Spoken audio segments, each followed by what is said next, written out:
మన భారత జాతీయ గీతం జనగణమన. దీనిని రవీంద్రనాథ్ ఠాగూర్ రచించారు.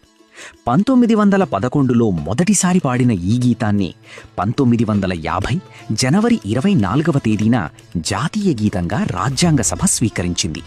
ఈ గీతానికి సంగీతాన్ని కూడా ఠాగూరే అమర్చారు.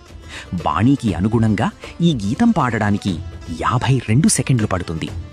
జనగణమన అధినాయక జయ హే భారత భాగ్య విధాత, పంజాబ సింధు గుజరాత మరాఠా ద్రావిడ ఉత్కళ బంగ, వింధ్య హిమాచల యమునా గంగా ఉచ్ఛల జలధి తరంగా, తవ శుభ నామే జాగే తవ శుభ ఆశిష మాగే, గాహే తవ జయ గాథా, జనగణ మంగళదాయక జయ హే భారత భాగ్య విధాత, జయ హే జయ హే జయ హే జయ జయ జయ జయ హే.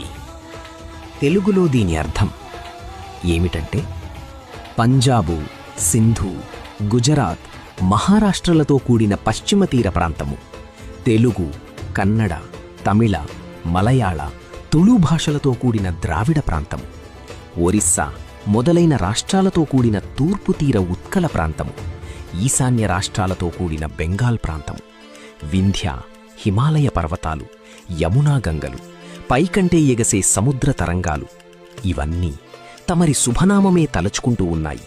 తమరి శుభ ఆశీస్సులనే కోరుకుంటున్నాయి. తమరి విజయగాథనే పాడుకుంటున్నాయి. ఓ జనసమూహాల మనసుల అధినాయక, మీకు జయము. ఓ భారత భాగ్య విధాత, మీకు జయము, నిత్య జయము. అర్థమైంది కదా? ఇక మీదట జనగణమన పాడినప్పుడు దాని అర్థాన్ని కూడా ఒక్కసారి మననం చేసుకోండి. ఎందుకంటే ఈ తరంలో మనం గుర్తుపెట్టుకుంటేనే తర్వాత తరం వారికి సూటిగా చెప్పగలుగుతాం. స్వాతంత్ర దినోత్సవం పూట ఈ గీతాలాపనం చేసుకోవటంతో పాటు వాటి అర్థాలు కూడా తెలుసుకోవటం మనకెంతో ఆనందాన్నిస్తుంది.